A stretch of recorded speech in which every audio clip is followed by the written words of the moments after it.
Hello viewers, আজকে আমার ছোট্ট ইউটিউব চ্যানেল ফেক রিয়েলিটি তার দ্বিতীয় প্রতিবেদন। গতকাল প্রথম প্রতিবেদন আমি পেশ করেছি উদ্বোধনের মধ্য দিয়ে। গতকাল আমি প্রতিশ্রুতিবদ্ধ হয়েছিলাম যে আমার এই চ্যানেল রাজ্যের নিপীড়িত, শোষিত, নির্যাতিত মানুষের স্বার্থে কথা তুলে ধরবে, অর্থাৎ যারা অন্যায়ভাবে ক্ষতিগ্রস্ত হবে, যাদের বিরুদ্ধে অন্যায় অত্যাচার চলবে, তাদের পাশে দাঁড়িয়ে আমার এই চ্যানেল তার কথা বলে যাবে। বাক স্বাধীনতা সকলের আছে, তাই এটুকু আমি করতেই পারি। আজকে আমার প্রতিবেদনের দ্বিতীয় প্রতিবেদনের মূল বিষয় সামাজিক অবক্ষয়। আমি মনে করছি যে বর্তমান সমাজটা যেভাবে চলছে তাতে সমাজে একটা সামাজিক অবক্ষয় নেমে এসেছে। ন্যায় অন্যায়ের বিচার ঠিকঠাক হচ্ছে না। অন্যায়কারীরা পুলিশের সঙ্গে হাতে হাত মিলিয়ে প্রতিবাদী মানুষগুলোকে কণ্ঠরোধ করার জন্য যা যা করণীয় তাই করছে। একজন শিক্ষিত মানুষ, একজন মাধ্যমিকে স্টারপ্রাপ্ত ছাত্র বা ছাত্রী, উচ্চ মাধ্যমিকে স্টারপ্রাপ্ত ছাত্র বা ছাত্রী, তারই হয়তো ক্লাসমেট মাধ্যমিকে দুবার ফেল করেছে, উচ্চ মাধ্যমিকে কোনো রকম টেটে হিচড়ে পাস করেছে, অথচ চাকরির পরীক্ষায় গিয়ে দেখা যাচ্ছে পয়সার বিনিময়ে ওই উচ্চ মাধ্যমিকে টেনে হিচড়ে পাস করা ছাত্র বা ছাত্রীটা চাকরি পেয়ে যাচ্ছে, আর মাধ্যমিক উচ্চ মাধ্যমিকে স্টারপ্রাপ্ত ছাত্র বা ছাত্রীটি বেকার থেকে যাচ্ছে। বর্তমান সামাজিক প্রেক্ষাপটে আপনারা জানেন, অর্থই হচ্ছে সর্বপ্রথম। যেহেতু ওই অশিক্ষিত বা অর্ধশিক্ষিত ছেলেটি চাকরি পেয়ে গেছে, তাই তার আর্থিক বল ধীরে ধীরে বাড়তে শুরু করছে। একটা সময় ভালো রকম অর্থের মালিক হয়ে যাচ্ছে। তথাকথিত যে ছাত্র বা ছাত্রীটি অধিক শিক্ষিত, মাধ্যমিক স্টার, উচ্চ মাধ্যমিক স্টারপ্রাপ্ত ছাত্র বা ছাত্রীটি চাকরি না পেয়ে হন্য হয়ে এ প্রান্ত থেকে ও প্রান্ত ছুটে বেড়াচ্ছে, সে আর ধীরে ধীরে আর্থিকভাবে দুর্বল হয়ে পড়ছে। তার ফলে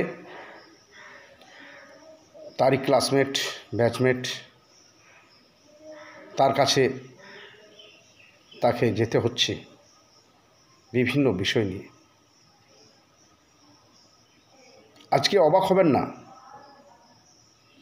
আজকে আপনার সঙ্গে হয়তো কলেজে যে ছেলেটি পড়ছে, আপনি ফার্স্ট ক্লাস নিয়ে পাস করলেন, আর সে হয়তো পাস করতেই পারলো না, ফেল করে গেল, বা উচ্চ মাধ্যমিক থেকেই ফেল করে কলেজে যেতেই পারলো না, হয়তো স্কুল লেভেলে আপনার সঙ্গে পড়েছে।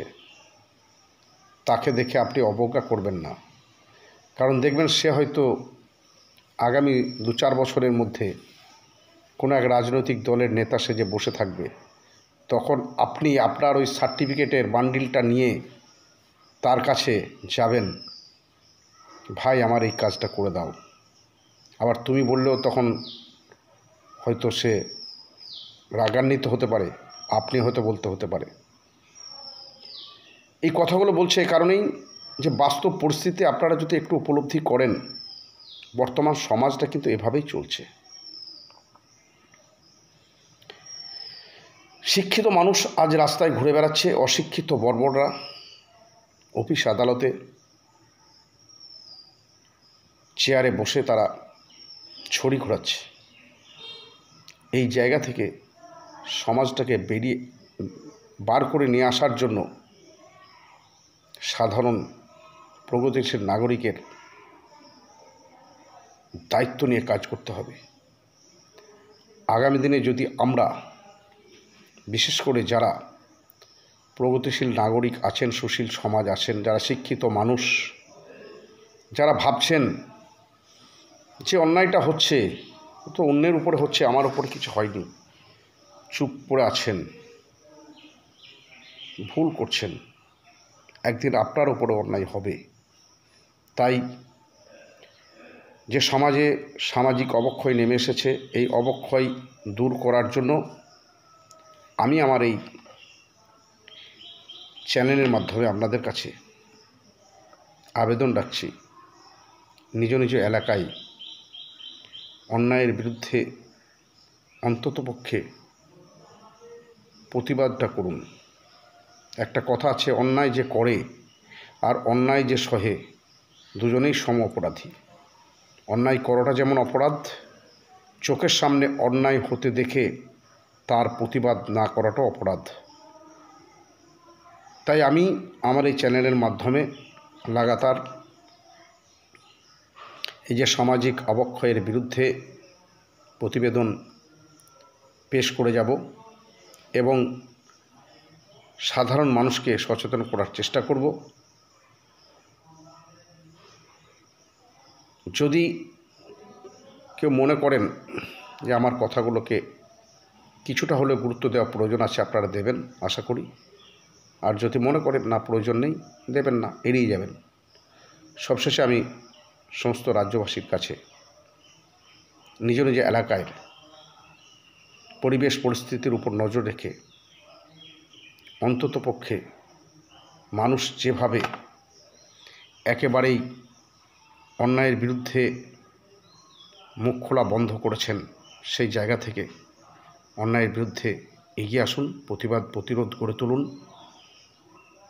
নচেত সমাজটা কিন্তু অচিরেই ধ্বংস হয়ে যাবে, অনেকটাই ধ্বংস হয়ে গেছে। আজকের প্রতিবেদনে আমি এই অনুরোধ রেখে সকলকে অভিনন্দন, ধন্যবাদ, শুভেচ্ছা জানিয়ে শেষ করছি। ভালো থাকবেন, সুস্থ থাকবেন।